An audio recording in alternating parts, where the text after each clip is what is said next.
భారతదేశంలో ఏనాడు చూడని దారుణాలు గత వారం పార్లమెంట్లో చూశామని బీజేపీ అధికార ప్రతినిధి సాధినేని యామిని శర్మ అన్నారు. కాంగ్రెస్ పార్టీ నీచ రాజకీయాలకు ఇది పరాకాష్ట్ర అని నిప్పులు చెరిగారు. గాంధీ కుటుంబం కాంగ్రెస్ పార్టీ ఎప్పుడు రాజ్యాంగ నిర్మాత అంబేద్కర్ను అవమానించినట్లు ఆమె చెప్పారు. అంబేద్కర్కి, రిజర్వేషన్లకి, ఓబీసీలకు, పేదల పథకాలకు గాంధీ కుటుంబం కాంగ్రెస్ పార్టీ వ్యతిరేకమని యామిని శర్మ ఆరోపించారు. నెహ్రూ, ఇందిరాగాంధీకి భారతరత్న ప్రకటించుకొని అంబేద్కర్కు ఇవ్వకుండా అవమానించారన్నారు. అంబేద్కర్ను ఎన్నికలలో ఓడించింది కాంగ్రెస్ నేతలు కాదా అని ప్రశ్నించారు.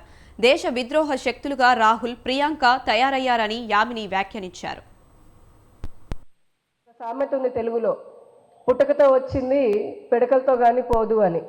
అలాగే కాంగ్రెస్ పార్టీ పెట్టినప్పటి నుంచి, అసలు పెట్టిందే విదేశీయులు, కానీ అది పెట్టినప్పటి నుంచి కూడా ఏ విధంగా భారతదేశాన్ని, భారత ప్రజల్ని పట్టి పీడిద్దాము, అవినీతి చేసి భారతదేశ ప్రజల యొక్క రక్తాన్ని పీడిద్దాము, అవినీతి చేసి వాళ్ళ కుటుంబాన్ని సామ్రాజ్యంను ఏర్పాటు చేసుకొని దేశాన్ని ఎల్లకాలము మనమే పాలన చేయాలని చెప్పని వారి స్వార్థం ఉన్నదో మనం చూస్తూనే ఉన్నాం.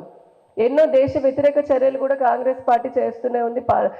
దాన్ని ఎటువంటి చర్యలు కూడా, అంటే చాలా భాగం కూడా భారతదేశ భూభాగం విదేశాలు ఆక్రమించుకోవడానికి అవకాశం ఇచ్చింది కూడా కాంగ్రెస్ హయాంలోనే.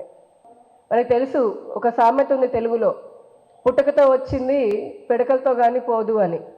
అలాగే కాంగ్రెస్ పార్టీ పెట్టినప్పటి నుంచి, అసలు పెట్టిందే విదేశీయులు, కానీ అది పెట్టినప్పటి నుంచి కూడా